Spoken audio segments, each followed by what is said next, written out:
Good evening, YouTubers. Welcome back. Nice little video here from CSCC Tin Tops at Snetterton on Sunday just gone. Mr. Simon Benoit was in the race. It was a wet practice. He qualified fourth and dropped back a bit in the race as it was dry. But it was a great race to watch. Really enjoyed it. Hope you do too. And yeah, just put it on here as it's quite difficult to find on the web. But sort of a cut and chop race for these cars. So again, we might have a slightly topsy-turvy grid as they head out there onto the circuit for what I think is just a single green flag lap for them. There's no indication on our timing screens that it's going to be anything more than a single green flag lap. So I should be able to guide you through the grid as the cars make their way out there. I don't think we're going to get a graphic for it, but let me give you the grid and we'll also give you the starting drivers.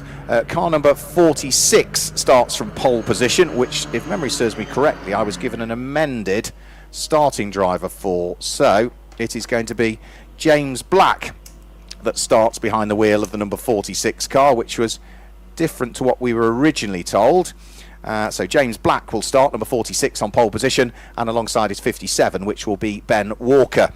Row 2 of the grid, it's John Crayston, number 67, and 99, Simon Benoit. Row 3 of the grid, it's 63, Mark Neese, and 521, which will be Martin Pratt, albeit I did again have a query as to whether that was a single or a double drive. So Jack down at the first pit garage will be able to check and confirm whether Martin is going solo or whether he's sharing with Will in that car. And row 4 of the grid, number 83, Ivan Haywood, who retired from the race earlier on. Hopefully he's back out there alongside 69, Stephen Collins, who was another retiree from earlier on. I'm just looking to see if I can see those cars out there, and I can not quite see because the sun is glinting off the camera so much down at that part of the circuit and through our commentary box. Stephen Collins is there.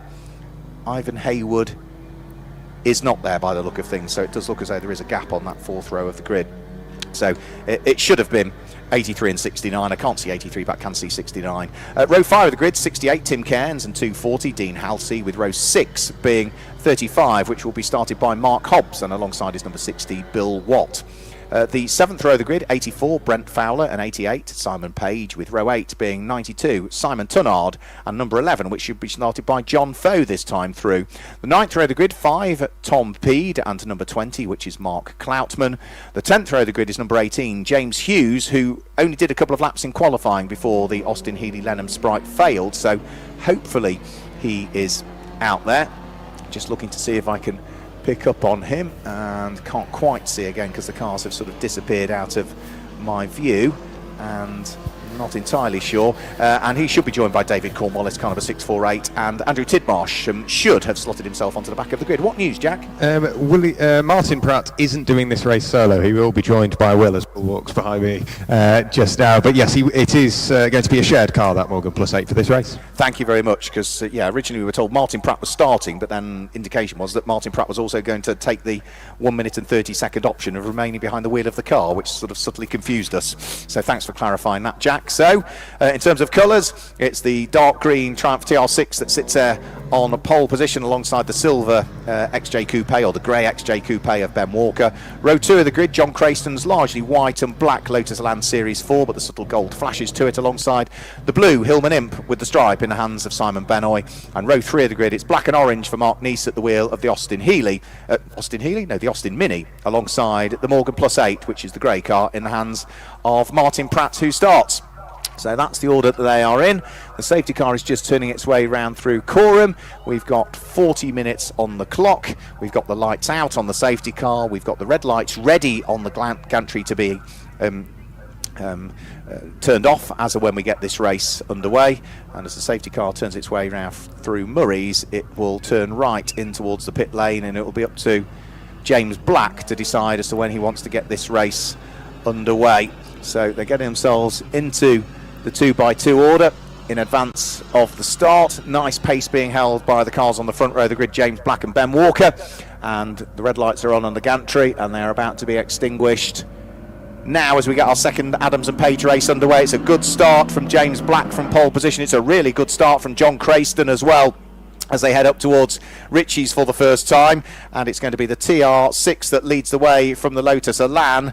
Ben Walker slots himself through into third position at the wheel of the XJ Coupe, and as they carve their way out of Ritchie's for the first time and down the short straight in towards the downhill braking area, only slightly downhill towards the Wilson hairpin, it is the pole-sitting car of James Black that leads the way. Simon Benoy has been picked off by Stephen Collins at the wheel of the number 69 MGB in the early stages of this one. He's trying to fight back as they head up towards Palmer, but yeah, Stephen Collins chops across the nose of Simon Benoy's Hillman Imp and therefore hangs on to fourth place in the early stages of this one. But it's a rocket of a start from John Crayston, who is enjoying, I'm sure, these drier conditions slightly more than he did the damp conditions earlier on today when he qualified third quickest. Bill Watt wheel to wheel with Martin Pratt, and it looks as though the Morgan is going to lose a further place there, having started sixth. Yeah, Bill Watt has squeezed his way through and has gained the place as they head around through Oggies for the first time. The next car that's queuing up behind the Morgan of Martin Pratt to try and gain a place is going to be the little Ginetta G4, which is started by Mark Hobbs, but he's under pressure from Tim Cairns, who in turn has got right behind him John Foe, who has made really good progress in the early stages of this one. Car that originally qualified 16th on the grid has worked its way through the order, so they're onto the Bentley Straight for the first time. Down towards the bottom of the Bentley Straight, we've had a shuffle for the lead because it is John Crayston who has now picked up the lead of the race at the wheel of the Lotus Elan. He goes through to lead from James Black's Triumph TR6 in second place. Ben Walker thumps the curbs as he turns through the second part of the complex, which is Nelson, and bounces over the curbs, which briefly unsettles the XJ Coupe. He sits there in third position. We've also had, by the look of things, John Foe gain another place on that lap as well. The race leaders, though, nose to tail, coming in towards the braking area for Murray's for the first time. It's the Lotus Elan that leads the Triumph TR6 in a straight line. Does either car have an advantage? They can see the two of them pretty much matched for straight line speed by the look of things. If anything, John Crayston just edging away from James Black as they come over the start-finish line. Ben Walker there in third place. Dean Halsey up to fourth, with Stephen Collins now in the MGB Roadster dropping to fifth. Simon Benoy in the Imp wraps up the top six at the moment. But for fourth and fifth place, Stephen Collins and Dean Halsey gaining good positions on the grid, 3 and 4 places respectively for the Datsun 240Z and the MGB Roadster, which in the hands of Stephen Collins was trying to prise the door open on Dean Halsey as they went in towards the Wilson hairpin, but he couldn't quite make it stick. One car that did not come through at the end of that lap was Mark Neese. His Mini, I'm sure I saw out there on the formation lap, but he has not come through at the end of the lap, so must have had a problem somewhere out on circuit. Other than that, everybody else is through. In fact, Mark Neese destined for the pit lane. Yeah, he's into the pit lane now, so I'm going to wander up with him. The team are waiting for him. It doesn't sound brilliant. It sounded rather lumpy in qualifying at one point, but he's clearly got that back running on song for the previous Swinging 60s race. But I'm going to wander up and try and grab a word. Are we going to see the engine off? No, back out potentially, or up to Park Ferme, I think, Mark. I'll be back with you in a second. Yeah, let's just have a quick look. I think Mark Neese, looking at the way the car is positioned in the pit lane, he's got his handle off. Yeah, Mark Neese is heading into retirement, I'm afraid, so that's a huge shame for him, having qualified fifth quickest in the wet qualifying session earlier. He is heading straight in towards the Park Ferme area and retirement, so disappointment for him that he didn't even complete really the first lap of racing. What news, Jack? They don't know. They've spent all afternoon trying to diagnose the issue, so they've done coil packs, fuel pumps, fuel filters, everything of the like, and it's just not quite responding how they want, and they're still getting a bit of a misfire as well. So it's one of those issues that you change everything, and everything you change doesn't fix it. Yeah, it's so frustrating. Get the car back to the workshop, have another go, and hopefully they'll get to the bottom of whatever the problem is. If they've changed coil packs and things as well, yeah, they've pretty much tried everything.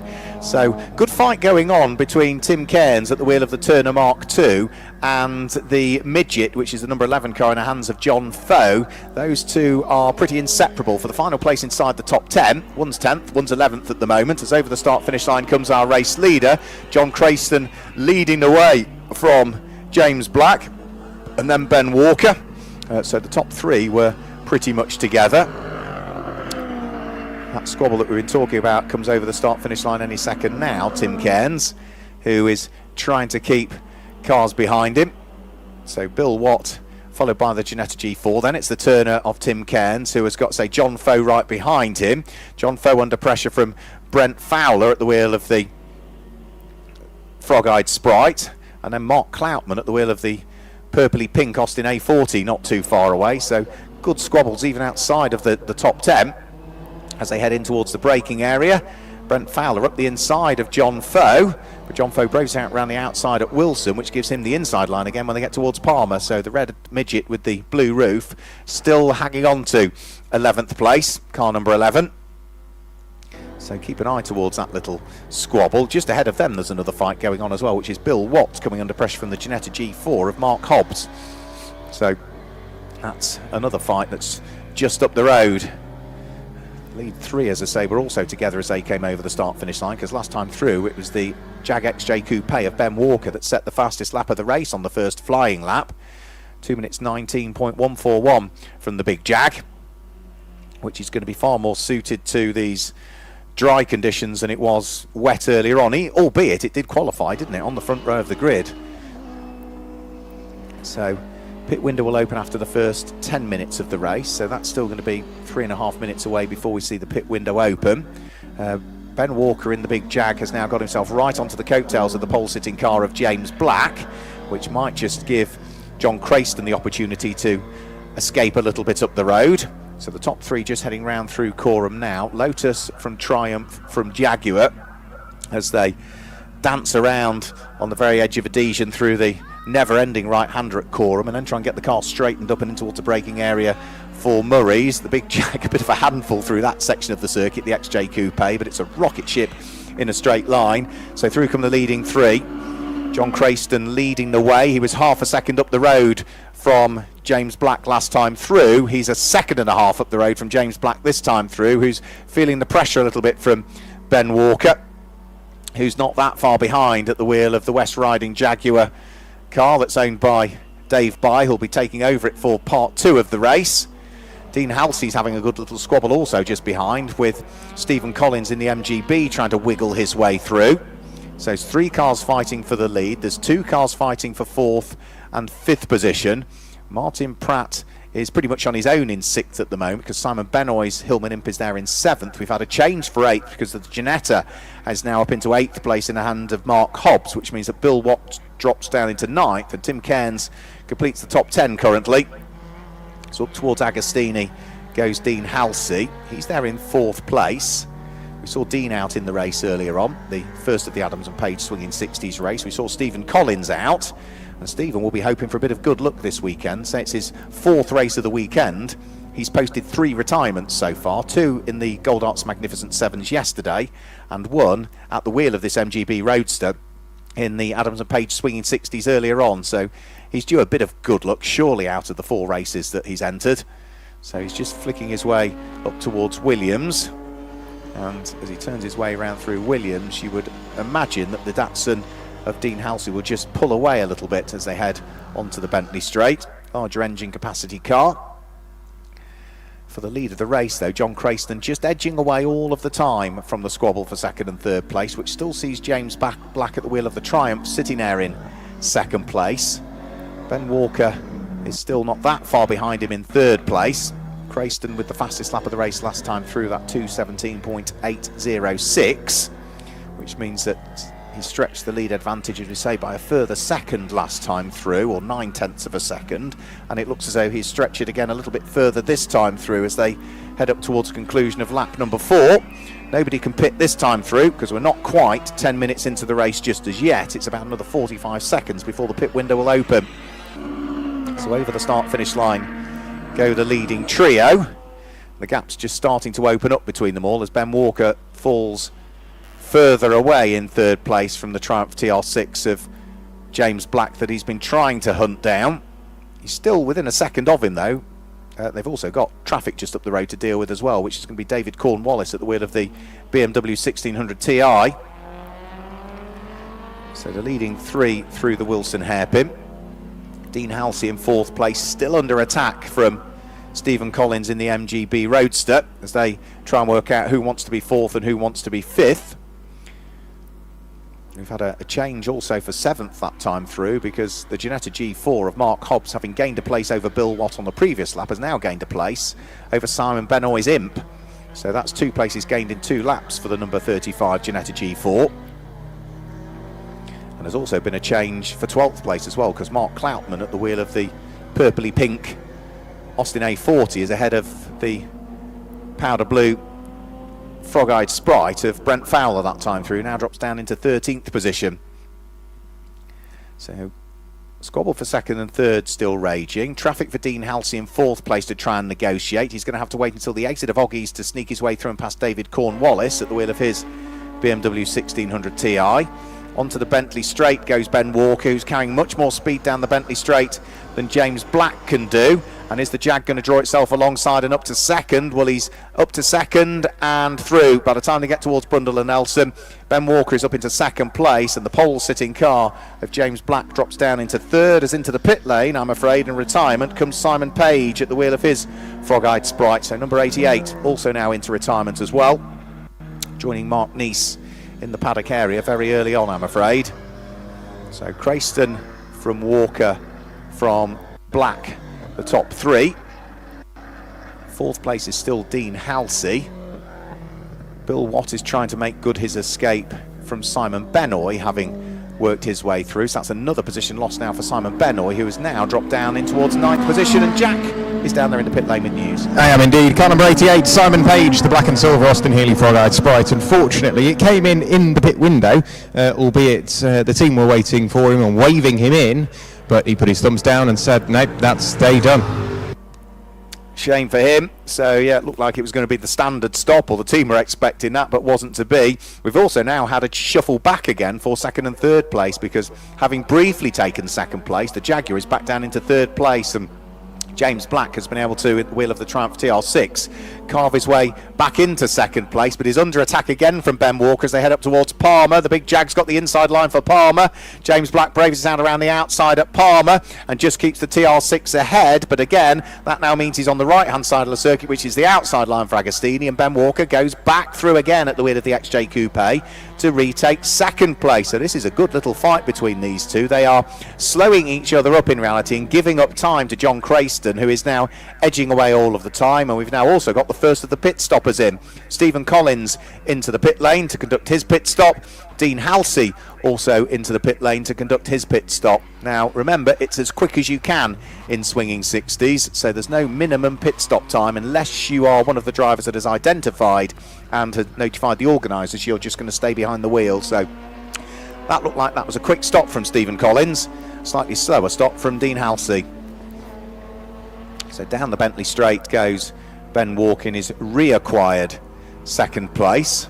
Simon Benoit at the wheel of the Hillman Imp, having lost a couple of places in the last few laps, is now finding himself coming back under attack again for another position that he might lose, which is going to be the Turner Mark II of long-time swinging 60s racer Tim Cairns, who is right on his heels.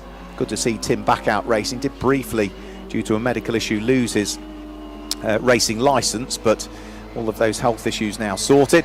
Got the race licence back earlier on this year, and Tim, who has huge amounts of experience, a former road-going midget champion, a former modified midget champion, this is going back to the 1970s and the 1980s, still has lost none of his pace whatsoever, and is involved in a good little battle that's heading round through Brundle and Nelson at the moment, hot on the heels of Simon Benoit. And if those two squabble any more and hold each other up, don't rule out the fact that car number 11, which is John Foe, could begin to close in as well. So the leaders over the start-finish line. John Crayston with another new fastest lap of the race last time through. 2 minutes 17.557 from John Crayston, now the fastest lap of the race.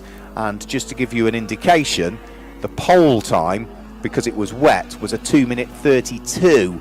So already we are about 14 seconds quicker than the pole time as Tim Cairns dives to the pit lane this time through. So that's the car that was circulating in 8th place into the pits. So the Turner Mark II on hand to pull into its pit slot. I'm sure that Vicky, his wife, will be there, as is usually the case. So seatbelts off, hops out of the car, closes the door, opens the door, adjusts the seatbelts, and will dive back in again to conduct the mandatory part of the pit stop. Mark Cloutman is also into the pits, the number 20 Austin A40. Brent Fowler is also into the pits at the wheel of the Frog-Eyed Sprite.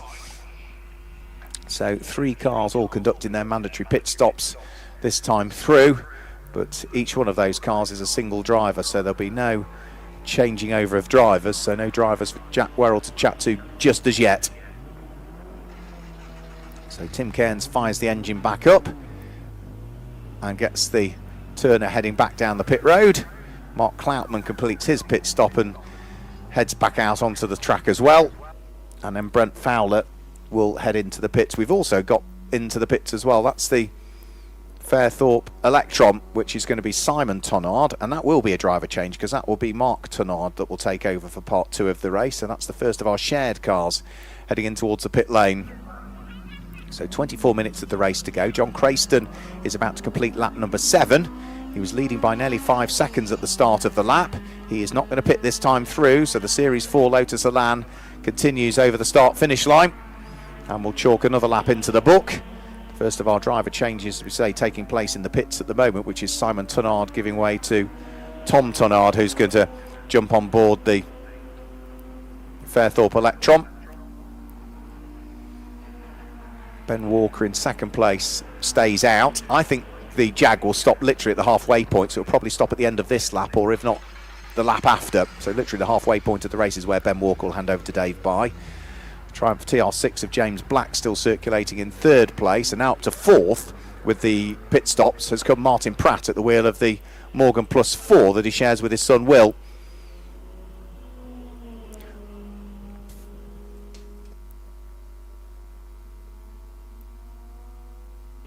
Bill Watt is there in 5th place at the wheel of the second of the Lotus Elans, number 60 car. That's a white car with a red stripe down the centre, and Simon Benoy's Hillman Imp, number 99, wrapping up the top 6 currently. 7th is now going to be John Foe in the number 88 midget, and we'll wait and see as to who comes through in 8th place at the end of the next lap. The Ginetta G4 is in, so that will be another change of driver. That is Mark Hobbs giving way to Gwyn Pollard. Jack? Yes, I'm down in the pit lane with Simon Tonnard. Simon, you don't see the Fairthorpe Electrons very often, but it's nice to see one out and running quicker than ever. Yeah, we're doing okay at the moment. We've got through some of our problems. We've still got others that we need to sort out. I'd imagine sort of spare parts and new developed parts are slightly tricky to come by. Absolutely. And my son's blaming me every time anyway, so... But a good start to the race nonetheless. Not too bad at all. It would have been better. I could have been better, but I wasn't. No, it's fine. We'll look forward to the final half. Fantastic, thank you. Quick word there with Simon Tonnard. Back up to you, Mark. Thanks a lot. Yeah, you'll have to ask him off microphone what engine that car runs, because it's showing as a 1600cc engine car, which means that surely it can't be an A series because you couldn't bore one out to that degree, one would have thought. So I'm sure Jack will confirm exactly what engine that runs in due course. The Ginetta G4 heading back out onto circuit, so that will now be Gwyn Pollard behind the wheel of that car for part 2 of the race. So that car has slithered down towards the bottom of the top 12 as a result of its pit stop. We've still got the top 7 cars which need to pit as yet, and we are fast approaching the halfway point of this race. John Crayston back over the start-finish line, race leader, new fastest lap of the race, 2 minutes 17.537 for him last time through. But into the pits comes Ben Walker at the wheel of the second place Jaguar to hand it over to Dave Bye for part 2 of the race. It is a 1600 pre-crossflow Ford engine in that car, Mark. I'm just going to wander up and try and grab a word with that of Ben Walker once he jumps out, but also into the pit lane we've got the Pratts Morgan. We do, yep, so that is going to be Martin Pratt handing over to Will Pratt. So those 2 cars in the pit lane, as you say, the Jaguar and the Morgan. Simon Benoy has yet to pit. Is he going to dive for the pit lane at the end of this particular lap? The answer is yes, he is. So the Hillman Imp comes in, and therefore Simon will have to vacate 6th position. Bonnet's up on the Morgan, and they are adjusting the carbs by the look of things on that car. So that is a small tweak going on to the SU, is it, on that car? It looks like it. Difficult to tell from exactly what I was looking at, but yeah, small little tweak of carburettors on that car. That's something for Jack to find out about. Dave Bye back out moment. He had a busy old race. It looks as though Will Pratt now at the wheel of the tweaked Morgan, whatever they did to it during the pit stop, is now back out there as well. Bill Watt came into the pit lane that time through as well, as did the number 11 midget in the hands of John Foe. Yeah, here with Ben Walker. Ben running around in what was second place at the time. That was a busy start to the race, but you kept it within the white lines and made sure that everybody on the pit wall knew you wanted to come in, waving out the window the way you did. Yeah, I'm not sure I did keep it in the white lines most of the time. I were on the grass a lot, but yeah, I managed to get past the TR. He were holding me up, and yeah, I was trying to focus on the Elan, but he's too quick. See how Dave does. Is there anything that you could maybe do to the car that could keep it up with that Lotus Elan, or is it dependent on conditions as well? We need to shed 500 kilos, and we're not going to do that. That's quite a lot, isn't it? Yeah, that's the issue. The big weight, the inertia, the brakes, it's just hard work, but it's great, isn't it? Brilliant job nonetheless. Good luck for the rest of the race. Thank you. Cheers, mate. Quick word there with Ben Walker. In the meantime, race leader into the pit lane, Mark. Yep, so race leader dives to the pit lane. John Crayston comes in. He'd built up an 11.6 second gap between himself. Also, the second place car comes in as well. This is the car that started from pole position in the hands of James Black and will now be handed over to Andrew Hall for part 2 of the race. So that now means that everybody that is circulating has either completed their pit stop or is in the process of completing their pit stop. David Smitheram is on hand to not only look after his CSCC members, but also to assist with the pit stop of John Crayston, who is already at the wheel of the Series 4 Lotus Elan, picking his way back out onto the circuit. So that was a quick stop, I would say, from John Crayston. I'm just going to have a quick look through the timing screen just to see. I mean, there's no minimum pit stop time, but that felt like a quick stop from John Crayston. Yes, it was. 51 seconds for John Crayston. There's only 4 or 5 cars that are sub 1 minute. The quickest pit stop we actually had was from Stephen Collins, the number 69 MG, did it in 50.479 seconds. Now that is pit in to pit out, and that also includes getting out of the car, closing the door, opening the car, getting back in, seatbelts on and everything else as well. So Lotus has a little bit more power than the A-Series engined midget, so Bill Watt picks up the place and is now up inside the top 10. Unique spot for an interview, Mark. We're on the pit wall here with Martin Pratt. Martin, that car's got a lot of mileage on it over this weekend. How's it feeling after all that? It has. It's done several races, feeling okay. My arms are a bit tired, but apart from that, it's great. We've had a good fun. It's been fabulous to watch, so massive well done. Thank you very much. Quick word there with Martin Pratt here on the pit wall. Up to you, Mark. Thanks a lot. Yep, so they've had a busy weekend, have the whole of the Pratt family, whether it be Martin, whether it be Will, of course. I did forget to ask, I was going to add to the point of why the bonnet was up. They've got to release, I think they mentioned dash pots, I think it was something like that, because the car struggles to get started. Oh, right, okay. So I did wonder why the bonnet was up. That clarifies that one. So we've got 16 minutes to go. John Crayston still continues to lead the race. He has now completed 10 laps of the race.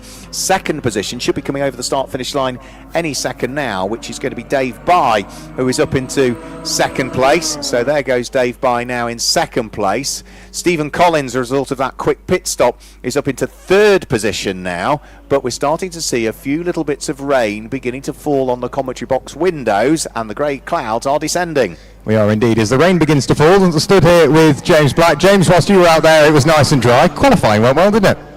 Yeah, we knew we were going to be there or thereabouts. We tested here last week, and we're like, okay, we're not going to be right with the pace. It didn't rain though, and then rain came down, and I was 6 seconds up on anyone. I was like, okay, I'm pretty happy with that. So we always knew with the dry that the Elans and stuff like that were going to be a little bit quicker than us. But yeah, I'm happy to be back out in a race, guys. Been a good day so far. And the vast amount of your experience is all front-wheel drive. Is there anything that compares, or at least can be shadowed into something like the TR? I can still make it understeer. Yeah, race car, isn't it? You know, it's similar. It's completely different to the Mini. You know, slicks with the Mini with ABS. You know, this is a proper man's car. This one rear-wheel drive with no assist at all. So you can, you know, carry a few things from what I've done before, but I'm not. It's sort of relayed in the manual, but not too much. Are we going to see you back? I hope so. I'm busy coaching a lot of the minis this year, so I think some of the rounds clash. But yeah, I've really enjoyed myself in this historic stuff, so I hope to be back out soon. Great to watch. Congrats. Thank you, Jack. Cheers. Quick word there with James Black. Mark, back up to you in the commentary box. Yeah, always good to catch up with James Black, so good to hear from him this weekend. John Crayston still continues to lead the way. He's got a very sizable lead between himself and David Bye and Stephen Collins, who are down at the bottom of the Bentley Straight. Trill trying to work out who wants to finish second and third at the moment. Those spits of rain seem to have stopped a little bit, but looking in the distance, those grey clouds are slowly edging towards us. We've got 13 minutes of this race still to go. The squabble for second and third is looking as though we might have a change in the order before too much longer. Stephen Collins had a really good run on Dave Bye through the bomb hole, but of course Coram is not really the place to overtake unless you're going to do it all the way around the outside, which is what Stephen Collins is looking to try and do, but he can't quite get the job done by the time they get towards the braking area for Murray. So the big Jag XJ Coupe still hangs on to it. Of course, they then get onto the centre straight, and that's where the extra power of the Jag tells, so it starts to romp away again from the MGB Roadster. So John Crayston leads the way by 29 seconds now from Dave Bye in second place. Stephen Collins was 1.5 seconds behind the Jag by the time they got to the start-finish line, but was right on the bumper of it at Murray, so just going to show how much that Jag can pull away down the straights. But of course now we're getting to the twiddly parts again, which is where the pendulum is going to swing in favour of Stephen Collins at the wheel of the MGB Roadster, who by the time they get towards Wilson is right back on the bumper of the Jaguar again.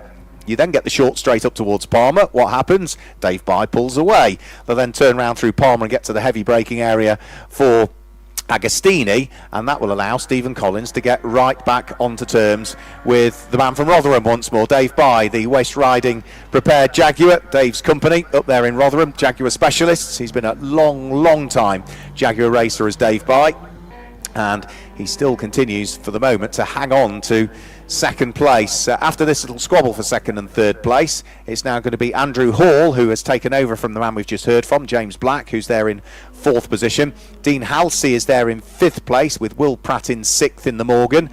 Simon Benoy's Imp is in seventh place, with the Turner Mark II of Tim Cairns in eighth. Bill Watts' Lotus is ninth, and it is going to be the Ginetta, number 35, that is now in the hands of Gwyn Pollard, that completes the top 10 at this stage. So down the Bentley Straight goes the squabble for second and for third position.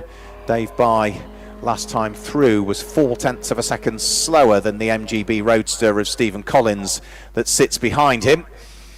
The lights look rather bright on the Jag now when they head down in towards Brundle and Nelson, but I think it's going to get even darker soon because those clouds are moving around. They might just scoot to the north of the circuit. We might be lucky with this one. 11 minutes to go. John Crayston over the start finish line. He's lapping about 3 to 4 seconds slower than he has previously done. Dave Bye is lapping about 7 seconds slower than the car has previously done, because of course we saw Ben Walker behind the wheel of the XJ Coupe in the early stages of this one, and even Stephen Collins in third place is lapping about 4 or 5 seconds slower than he has previously done, so the lap times have dropped off from most as they head up towards conclusion for what will be lap number 12 this time through. So it's still Lotus from Jaguar, from MGB, from TR, from Datsun, from Morgan, from Hillman, from Turner, from Lotus, from Ginetta, the top 10 currently. Now Tim Cairns is just turning his way through the bomb hole, the number 68 car. It's a long time swinging 60s racer. He's been very successful in Adams and Page swinging 60s over the years, but that's largely been in the Frog-Eyed Sprite that we've seen him race for many years. It's this new Turner that he acquired a couple of years ago now that he is racing, and he's about to flash his way over the start finish line with, again, just a few little spits of rain beginning to appear on the commentary box windows. Now, did we have 2 places lost that time through? Yeah, it was a slow lap, wasn't it, from the number 46 Triumph that time through of Adrian Hall. Must have been a problem somewhere out on circuit from him, because he's dropped down through the order, and Dean Halsey's had a spin, and that is at Agostini, where the Datsun 240Z that was running in 4th place has had a problem. So he gathers up the moment there. We've also, I think, got yellow flags waving at Hamilton, because Bill Watts has retired at Hamilton. So have we had a couple of cars come together, or those two separate incidents at exactly the same time? Bill Watts out of the car. The Lotus is sitting at the side of the circuit at the exit of Hamilton and will run in towards Oggies. So it's not in a hugely safe position, because if somebody got it wrong coming out of Hamilton and the car was spat towards the infield, it would be right where Bill Watts' car is. So they'll cover that with the localised yellow flags for the moment. The squabble for second and third still on, with Dave Bye as yet not unpicked by Stephen Collins, despite the very best attempts of the MGB Roadster to try and squeeze his way through. He's not quite been able to do it as yet, so they round through Corham for the 13th time in towards the braking area at Murray's, and this is where Stephen Collins gets close, but then of course the extra grunt of the 4.2 litre Jag tells, and he just eases away again from the 1850cc MGB Roadster. So over the start finish line they will come. Dave Bye still hanging on to second place. Still there in third place is Stephen Collins. Now he was 1.3 seconds adrift at the start finish line, but he'll be right on his bumper by the time they get towards Williams. I can pretty much guarantee you that. So through Ritchie's corner in towards the braking area for Williams they'll go. The lights come on, the brake lights on the Jaguar. Stephen Collins briefly snatches the brakes there at that point, so maybe a few more spits of rain up at that part of the circuit. They're only just starting to trickle still on the commentary box window, but if the conditions continually change, then that's going to mean that the likes of the big Jag might just struggle a little bit if we have a few more spots of rain. As a result of that spin for Dean Halsey that we saw up at Agostini, that does now mean that Will Prats Morgan moves up into fourth position and Dean Halsey drops down into fifth place. Andrew Hall's Triumph TR6 completes the top six, or did on the previous lap, following his moment, and that car losing a chunk of time. We've still got, I think, Bill Watts' car covered by localised yellow flags, and we've now got windscreen wipers on the Jag, which tells you that, that part of the circuit, it is starting to rain a little bit more than it had previously been doing. I did say the black clouds were coming and might just scoot around the circuit, but I think they're going to get us, and with 7 minutes to go, conditions are only going to deteriorate. Now, it's how much they deteriorate that's got the big question mark over it, because the spits are becoming more regular and slightly bigger spots of rain, and more cars now having to put on their windscreen wipers just to occasionally wipe the water from the windscreen to allow the driver to have a clear view as to what's going on. So through comes John Crayston. Another lap completed as he heads over the start finish line. He's now lapping about 9 seconds slower than he had been doing. There's also yellow flags down at Brundle and Nelson, which will tell you that somebody's had a problem down there. Now, who will that be? Because I can see the yellow flags, can't quite see what might have happened with the car down there, and there's nobody as yet that's tumbling down through the order. Dean Halsey through the bomb hole was taking a subtly different line there, taking a line that would suggest that he's trying to seek out a little bit of grip. The lead advantage is now up to 31.6 seconds between John Crayston and Dave Bye in second place, who's that time through gone 1.3 seconds quicker than Stephen Collins in the MGB could manage. So the gap between Jaguar and MGB for second and for third is just opening up a shade more now, with 5.5 minutes remaining. And again down at the Wilson hairpin you can see differing lines being taken as drivers try to seek out a little bit more grip. The ambient temperature will have dropped a little bit, the rain just starting to fall a shade more. The main dark clouds haven't quite hit us yet, but they are all overhead, and even with the cars that have got their lights on, they now look a lot brighter, those lights, than otherwise they did. So the lux levels starting to drop as well.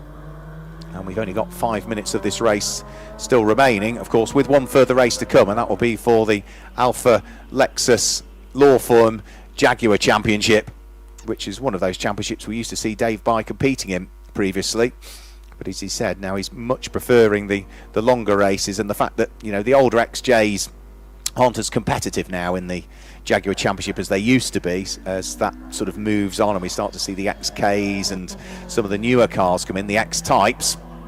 So Dave opting to run this car now in the Adams and Page swinging 60s rather than the Jaguar Championship it's good to see it out, actually, because whilst, as Ben Walker was saying, it's a big old heavy Hector. It could be ideally half a tonne lighter, but they're never going to get there. But it is a good car to see out, and it's still competitive. It's running in second position overall, which is where it qualified. Stephen Collins still sitting there in third at the wheel of the far more nimble but less powerful MGB Roadster. He's just dealt with a little bit of traffic on this lap, which was going to be the car of Brent Fowler. I think they've picked their way through. John Crayston still continuing to lead. 15 laps now completed. He's lapping 10 seconds slower than he had been doing, and he should be on to his penultimate lap this time through. So just another 6 or so racing miles for John Crayston before he'll see the checkered flag come out. And of course he will also then be a drive that would pick up a additional time penalty in the pits come the next of the races for the swinging 60s, which will be down at Castle Combe in the first weekend of August. Castle Combe down in Wiltshire, which again, a bit like Snetterton, very fast circuit, albeit not quite as smooth as Snetterton. Very bumpy circuit, Castle Combe, but also a very daunting circuit because there's very little runoff at some of the corners down there. So Dave Bye flicking his way out of the Wilson hairpin. He's on lap number 16 currently.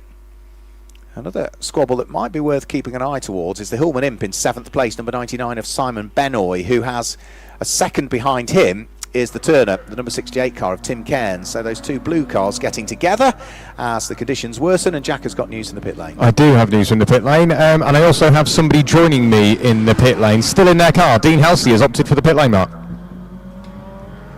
Thanks, Jack. Any suggestions as to whether that's a car problem for Dean? I would suggest car problem. He just seems to have arrived and nothing more. Oh dear, right, yeah, we did see him have a spin earlier on, and quite whether that was the inclement weather that caused Dean's problem or not, we'll have to wait and see.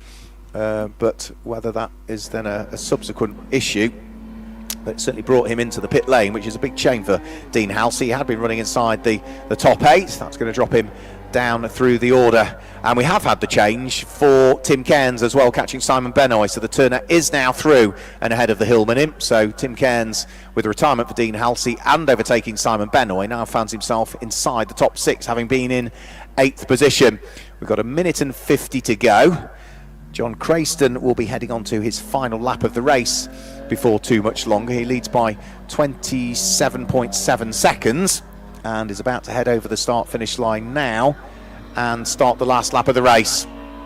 Out of Agostini goes Tim Cairns in his newly acquired 6th place, up the road from Simon Benoy. So the Turner, say, now inside the top 6. So in terms of the manufacturers, Lotus from Jaguar, from MG, from Morgan, from Triumph, from Turner, from Hillman, from Ginetta. So that's 8 different marks inside the top 8.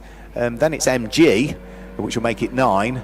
And then it will be Brent Fowler with his Austin Healey. So I think that will be 10 different manufacturers inside the top 10. Yeah, Dean Halsey, gearbox issue.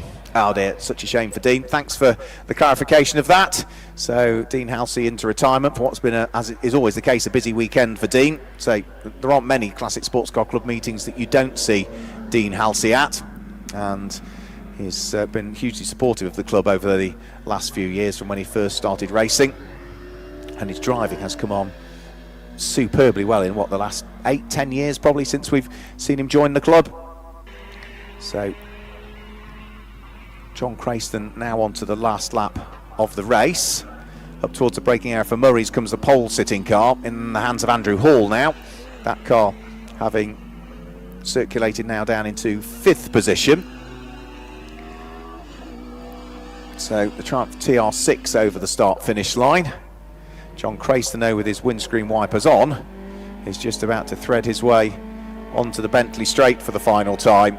So down the Bentley Straight goes John Crayston with 26 seconds in hand. He can just afford to stroke the car home really now, just pick his braking points, brake nice and early in the changeable conditions all of the time. The rain seems to have sort of scooted around us, not fully because we've still got the odd little spit of rain here and there, but looking both to the south and the north, it looks as though there's cloud bursts either side of us, but we've largely missed out on the wet weather. Looked as though it was incoming at some stages, but for John Crayston, he is on course for a race win in the Adams and Page swinging 60s.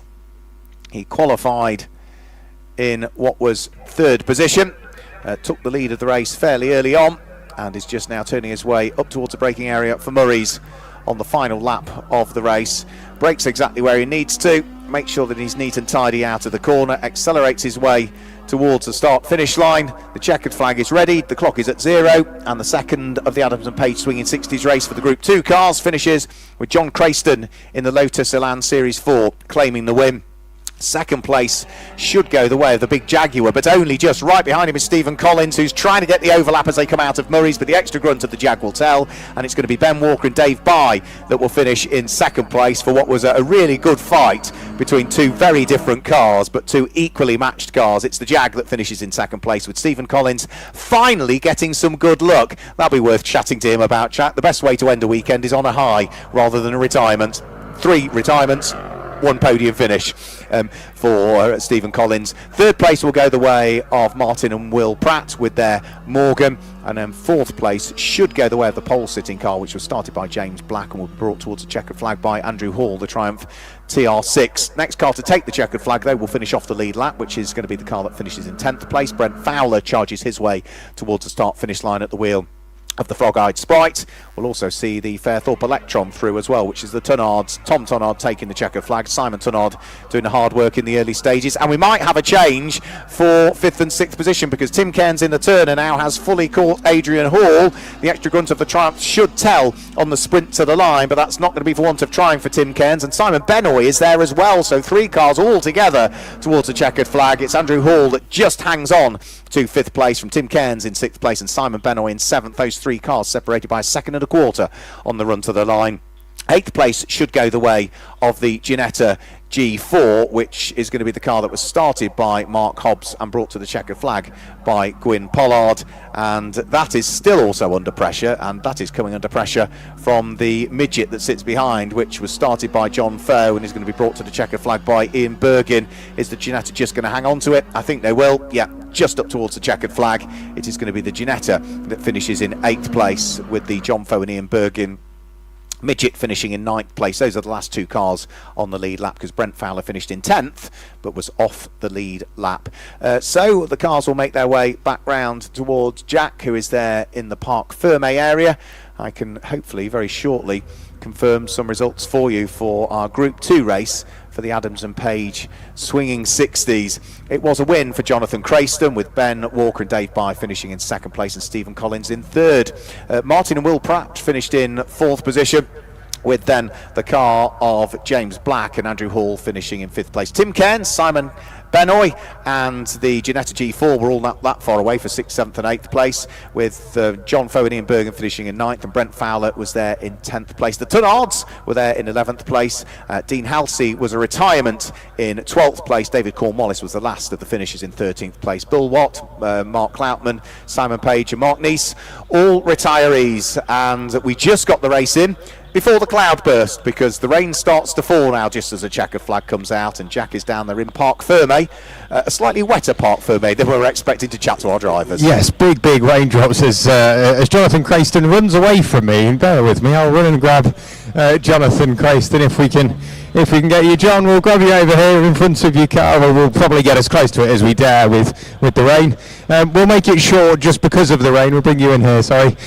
So you were leading that from the front and just controlling the pace. You built up quite a sizable margin, and nothing can stop you. Yes, it seemed to, once I got ahead, it was interesting on the first lap, but yeah, managed to build a little bit of a gap, and then after the pit stop, so I seemed to be a bit on my own, so it was good really. Obviously with the rain looking over that way, there was black clouds, and you never really quite knew what was going to go on with the rain, but took it relatively easy in the second half and brought it home. So all went to plan and another win. Absolutely, and a big thanks to my wife Kay in the pits, who really helped me with the pit stop. So big thanks to her. A real team effort today. So great stuff. Congratulations. Thank you. And we will have to get out of the rain because this is quite torrential. I'm done with Jonathan now, so if he wants to nip off and get dry, that would be brilliant. We'll bring David out here. David, we'll grab a word with you. We'll try and get you here so we can get you in front of your car that way.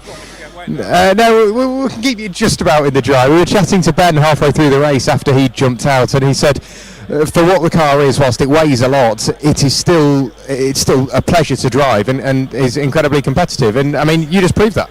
Yeah, it's hard work, and the trouble, once you're committed to a corner in it, you're committed. Luckily, it's quick in a straight line, and when it started raining, I thought, here we go, but just kept it sensible, brought it home. I don't think anybody passed me since I got in it, so that'll do. And you can walk away happy and effectively keep the script, because whatever you did today, it worked. Yeah. Sticking it on the front row of the grid was really good this morning, and then to end up with we've ended up where we started, so really happy. Great stuff. Well done today. Great, thank you. And now we will jump in with that of Stephen Collins. Stephen, this is probably the best way to end your weekend, because both yesterday and the beginning of today didn't quite go to plan, did it? No, we've had a really bad weekend. We built a Caterham engine to bits, and it was a brand new engine, and we were doing well in the first race today, and the drive shaft failed. So I'm just happy to finish the race. And it's one of those where you can't really help mechanical issues. It just plagued your weekend, but you kept on turning up, kept on going out there, and it must feel good. It's finally paid off. It does indeed, and I can't knock my engineers. You know, normally I have a very reliable car. Normally I always finish races. We've just had one of them weekends, you know. But at least we've come back. We got a prize of some sort, and the car's still in one piece. So happy days! More of the same next time. Cheers, thank you. Well done, Stephen Collins. As the rain falls heavier than it has done all day, Mark, it's going to get rather slidey for the Jaguars out next.